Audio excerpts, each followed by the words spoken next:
Alhamdulillah wa syukru ala nikmatillah. Asyhadu an la ilaha illallah wahdahu la syarikalah wa asyhadu anna Muhammadan abduhu wa rasuluh alladzi la nabiyya ba'dah.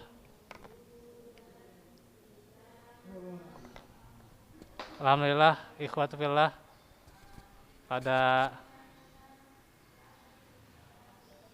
sore ini kita kembali dipertemukan oleh Allah Subhanahu wa taala di dalam majelis ilmu ya, yang seperti biasa di hari Selasa yang keempat ini ya, kita membahas dari perhiasan penuntut ilmu karya Syekh Bakar bin Abdullah ya Abu Zaid rahimahullah. Kita sudah membahas poin yang ke 25 ya. Sekarang masuk ke poin 26. Di antara adab penuntut ilmu yaitu harus mempunyai ketenangan ya. Ketenangan dalam menuntut ilmu ya. Karena seseorang tanpa ketenangan tidak akan meraih manisnya amal soleh ya. Seseorang tanpa ketenangan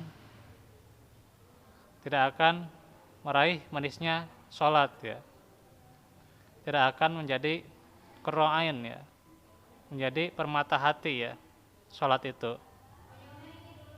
Karena itu sangat diperlukan sekali seseorang mempunyai ketenangan ya. Dan ketenangan itu ketika kita meraihnya itu sangat berarti. Bukan hanya untuk tenang dalam amal soleh, tetapi tenang dalam hidup ya. Itu sangat penting ya. Karena banyak orang yang tenang tapi tidak bahagia ya. Tenangannya itu ketenangan yang palsu ya. Bukan ketenangan yang asli ya. Ya seolah-olah bahagia, seolah-olah senang, tapi sebenarnya sebaliknya ya. Yaitu sangat berbanding terbalik ya dengan orang-orang yang beriman. Karena kalau orang yang beriman, kata Allah, wa anzala sakinata fi qulubil mu'minin ya. Dia akan menurunkan kepada hati-hati mereka ketenangan ya. Liyazdadu imana ma imanihim, dan menambah kepada mereka keimanan dari keimanan yang sudah ada, bersama keimanan yang sudah ada.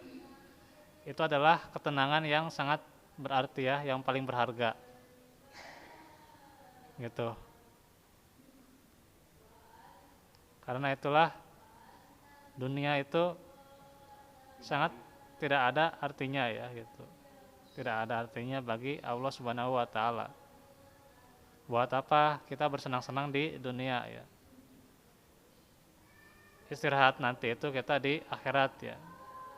Imam Ahmad pernah ditanya oleh anaknya, wahai Imam, kapan kita beristirahat? Nanti ya di surga istirahatnya gitu ya.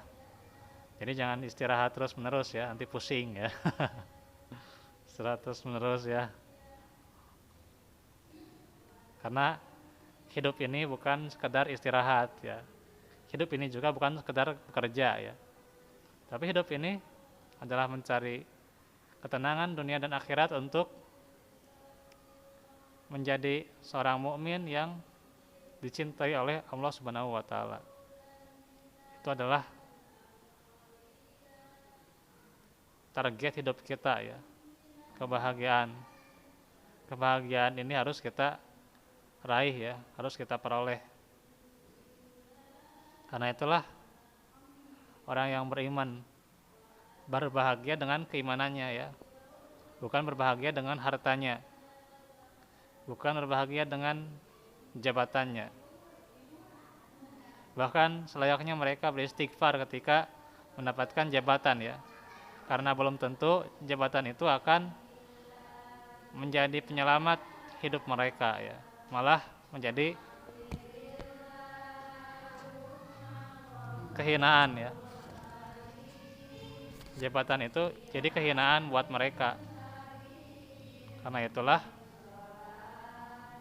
kita mesti berhati-hati terhadap kenikmatan yang sesaat, dan kita gunakan apa yang telah Allah karuniakan dengan benar ya. Karena itulah kata Asy-Syaikh, ambillah sebagian waktumu ya. Jadi harus ada kerelaks ya, kerelaks dan juga menenangkan jiwa ya gitu. Tidak hanya direlaks ketika dipijat ya, dipijat gitu ya, sambil dicukur, itu luar biasa ya. Itu ada yang baru tuh ya di mana itu, di Jalan Haji Sumarni itu ya. Tukang cukur itu ya, sambil dipijat itu. Gitu. Tapi itu ketenangannya cuma sesaat itu ya. Jadi ketika seseorang rileks ya, hanya karena sebuah pekerjaan tertentu di dunia, itu cuma sesaat ya. Berbeda dengan pekerjaannya ikhlas hanya untuk Allah, pasti ketenangannya abadi ya gitu.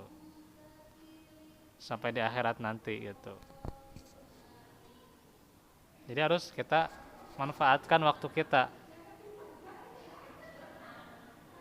Ambillah sebagian waktumu ya untuk istirahat ya dalam taman ilmu ya. Istirahat di sini tidak hanya makan-makan dan minum-minum ya gitu. Kalau semua makan semua minum juga bisa ya gitu. Kucing juga makan ya gitu ya. Hewan juga makan ya. Ular juga makan ya. Minum juga, semua juga minum ya gitu. Tapi istirahat di sini adalah istirahat jiwa, istirahat rohani ya. Dengan apa? Taman-taman ilmu ya, dengan majelis ilmu gitu. Itu luar biasa itu ya, tidak ada bandingannya gitu ya. Selayaknya kita dari masalah gitu ya, masalah di keluarga, masalah di organisasi, masalah di lembaga gitu ya, masalah utang, masalah apalagi dan sebagainya gitu ya, itu kita rileks ketika menuntut ilmu ya gitu. Tidak ada beban ya ketika menuntut ilmu gitu. Karena itulah ketika menuntut ilmu juga kita punya solusi ya, solusi dalam kehidupan kita yang membuat kita tenang gitu. Seolah-olah ketika menuntut ilmu itu merdeka ya gitu. Tapi ketika di luar menuntut ilmu itu beda lagi ya gitu. Ada salah seorang sahabat itu ya yang mengadu kepada Abu Bakar ya, radhiyallahu anhum. Beliau berkata, saya ketika di dekat Rasulullah itu luar biasa ya, seolah-olah dekat, takarub kepada Allah luar biasa, pahalanya luar biasa gitu ya, ibadahnya luar biasa. Tapi setelah kembali kepada keluarga, wah beda lagi itu ya. Ya, mau baca Quran, ada susah itu ya, istri ya, budak gitu ya. Gitu. Aduh ya tengecan pegawaian gitu nya, kajian libur oke anggar we aktivitas semuanya. Nah itu ya, kan itu selalu kita menjadi keluhan itu ya, walaupun tidak selayaknya dikeluhkan ya gitu. Harusnya kita tenang gitu ya. Nah inilah bagaimana berartinya menuntut ilmu ya gitu.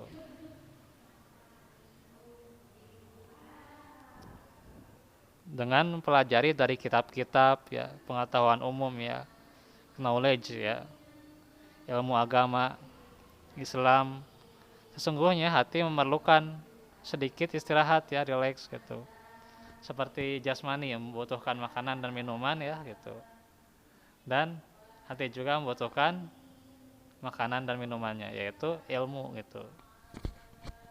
Dari Ali bin Abi Thalib radhiyallahu anhu, ia berkata, istirahatkanlah hati ini, sesungguhnya ia bisa merasa bosan gitu. Jadi kadang emang kita juga merasa jenuh ya gitu. Baca Quran, hoyong baca sajus, aduh tekuat gitunya. Tekiat baca sajus tanya sehalaman dua halaman nih gitulah, jenuh gitu kan. Nah itu. Jadi harus kita relax ya, tenangkan dengan menuntut ilmu gitu ya. Banyak sekali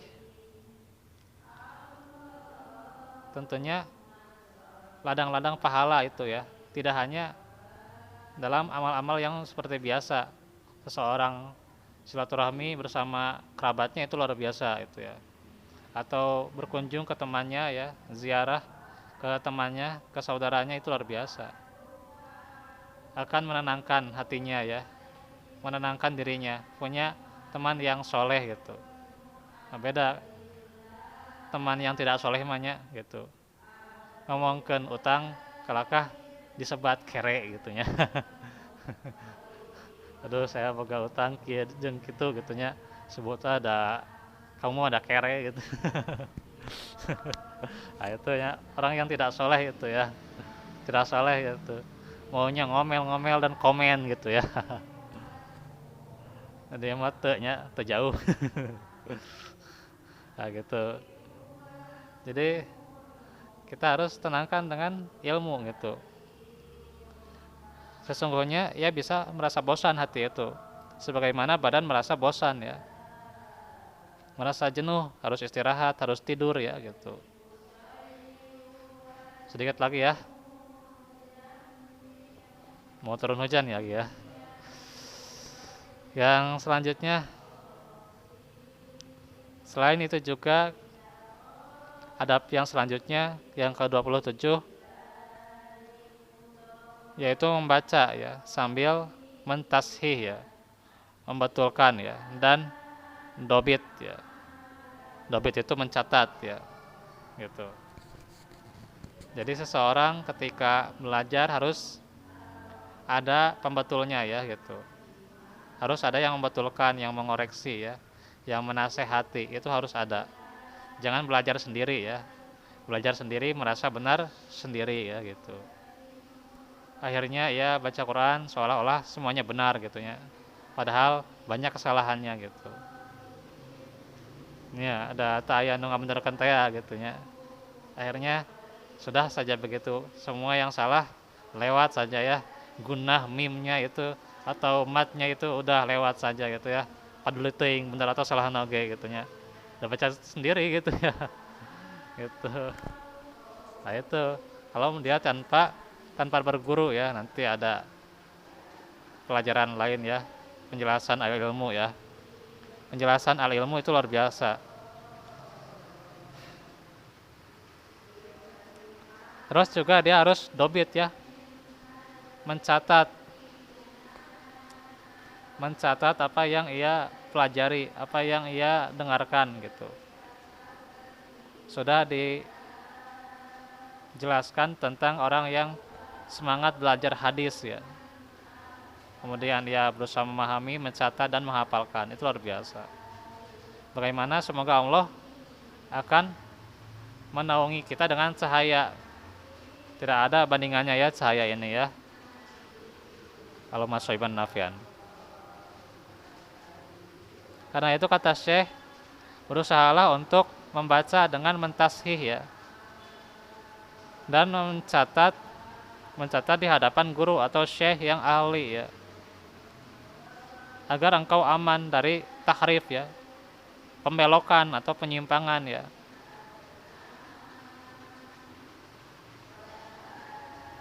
Atau tashif ya, tashif mungkin ini salah nulis ya, kesalahan tulisan atau cetak ya, kekeliruan dan waham ya. Itu waham kelemahan ya, waham itu kelemahan dalam diri kita. Jadi kita kalau punya guru, guru itu yang melengkapi kita ya gitu. Pasangan kita yang melengkapi kita. Itulah makanya harus punya pasangan yang guru itu. Kalau bisa ya. Kalau enggak ya nggak apa-apa. Yang penting soleh gitu ya. Solehah gitu ya.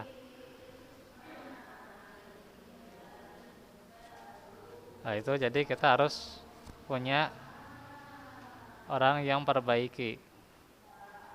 Karena Nabi juga belajar kepada Jibril ya. Jibril selalu memperbaiki bacaan Nabi.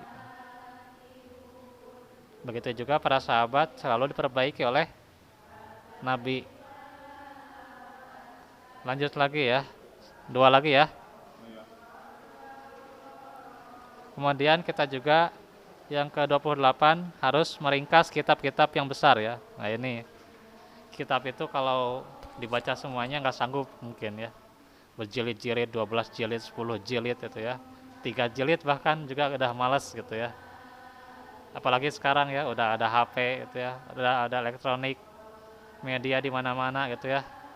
Cuman sekedar itu touch aja ya gitu. Nah, itu sehingga udah malas gitu ya baca gitu.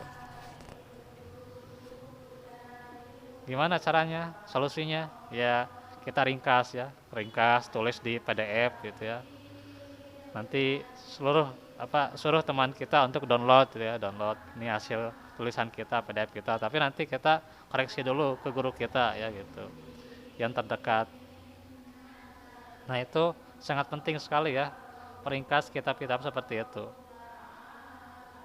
Termasuk yang paling penting untuk memperluas pengetahuan, ya, memperdalam pemahaman dan mengeluarkan faedah yang tersimpan, serta mengenal metode ya para pengarang dalam karangan ya dan istilah mereka padanya. Nah ini juga pasti ada di sini juga pasti ada metodenya ya, metode yang ringkas, ikhtisar ya. Kalau bahasa kita ya ikhtisar ya. Kalau bahasa Arabnya mukhtasar ya, ringkasan gitu. Ini sangat perlu sekali ya kita meringkas gitu ya. Kitab Tauhid berapa bab itu ya? Berapa? 67 bab itu ya. Kebayang gitu ya. Dibahas satu pertemuan boro-boro gitu ya. Dibahas 3 hari mungkin nggak sampai ya. Bahas pekan, nah itu mungkin saja bisa ya gitu. Tapi capek gitu ya. Tapi kalau dibahas dengan ringkas, wah, luar biasa gitu ya. Jangankan sepekan, mungkin sehari saja sudah bisa mungkin. Kalau rajin ya gitu. Kalau enggak ya udah ketinggalan lagi gitu ya. Terus juga ada istilah-istilah, pasti ada istilah-istilah yang disimpan di sini ya, seperti ini kata dobit ya, tashih ini kan gitu. Ini kata-kata yang istilah yang disimpan gitu. Di Al-Quran juga kan banyak gitu, bacaan-bacaan yang mustarok gitu ya, atau yang serupa maknanya tapi beda lafaznya, itu banyak sekali. Jadi kita harus bisa mencontoh-contoh cara tersebut ya gitu. Dan yang selanjutnya yaitu ke 29, yaitu pertanyaan yang baik. Nah ini yang terakhir ya, pertanyaan yang baik, al-istifham atau kalimat pertanyaan ya. Harus kalimat yang punya niat baik ya, gak niat ingin berdebat ya, nggak boleh itu berdebat, itu haram itu berdebat ya, nggak boleh itu ya. Atau kita sengaja mengetes guru gitu ya, itu nggak boleh sebenarnya itu ya. Atau kita adukan ini guru yang satu dengan guru yang lain untuk mengetes gurunya, itu nggak boleh juga itu. Atau kita ngetes orang lain yang jadi muridnya, dites dengan guru-gurunya, itu nggak boleh itu juga. Kecuali kalau misalnya bidangnya ujian, itu beda lagi ya. Ujian itu kan guru yang mengetes murid ya gitu. Tapi kalau kita punya pertanyaan dengan niat seperti itu, nah itu bahan yang rugi itu ya. nggak boleh itu. Kita suka kebiasaan ya gitu.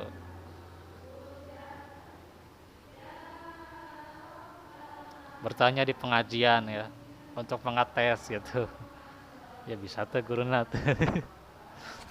Nah kan gitu, itu pengajian itu dijadikan bahan ngetes gitu. Itu nggak boleh itu ya. Karena itulah kata Asy-Syaikh, hendaklah selalu beradab ya dalam bertanya. Jadi harus beradab dalam bertanya. Sesungguhnya ia termasuk pertanyaan yang baik. Kalau mendengarkan ya, jangan ya nu hiji nanya, nu nanya deui, jadi pengacung-ngacung gitu nya. Ujung-ujung nama gitu. Milih nu mana itu nu ngacungnya. Kan gitu. Jadi bertahap itu ya. Satu-satu gitu. Kalau mendengarkan, lalu memahami ya, pemahaman yang benar terhadap jawabannya. Apabila telah dijawab, jangan sampai engkau mengatakan akan tetapi ya Syekh gitu kan. Tapi kan gini, tapi kan begitu. Nah, itu. Jangan bilang seperti itu ya. Fulan berkata kepadaku seperti ini misalnya. Atau ia berkata seperti ini, itu nggak boleh ya. Maka sesungguhnya ini termasuk kurang adab ya. Dan mengadu domba. Adu domba terhadap ulama yang satu dengan ulama yang lain ya. Jika engkau harus melakukan, maka katakanlah apakah pendapatmu tentang fatwa ini. Nah itu baru diperbolehkan misalnya. Ya Syekh, pendapat saya apa terhadap fatwa si fulan misalnya. Atau ya Syekh, ya Ustadz ya, pendapat Ustadz terhadap fatwa si fulan bagaimana ya gitu. Nah itu harus ya seperti itu. Jangan diadu-adukan gitu ya. Da domba oge teh daek diadunya, kemudian jelema ya gitu. Taya tandukan jelema mah. Nah, itulah hati-hatinya seseorang dalam menuntut ilmu ya. Dan janganlah engkau menyebutkan nama seseorang. Nah, itu adab yang paling baiknya ya. Kita tidak menyebutkan nama seseorang. Katakanlah si Ustadz ini atau si fulan, si fulanah misalnya kan gitu. Jangan ini Ustadz ini ya, itu kata Ustadz gimana nanti pendapatnya gitu ya, gitu. Itu juga nggak boleh ya. Karena itu kita harus hati-hati pertengahan dalam menyikapinya ya. Ya, masih ada 4 lagi ya poin yang kita bahas dalam pasal yang kelima ini ya. Insya Allah nanti, nah kita lanjut lagi ya, insya Allah ya. Ada 4 poin lagi, kemudian masuk ke pasal yang ke-6. Dan ada pasal yang terakhir yaitu pasal yang ke-7 ya.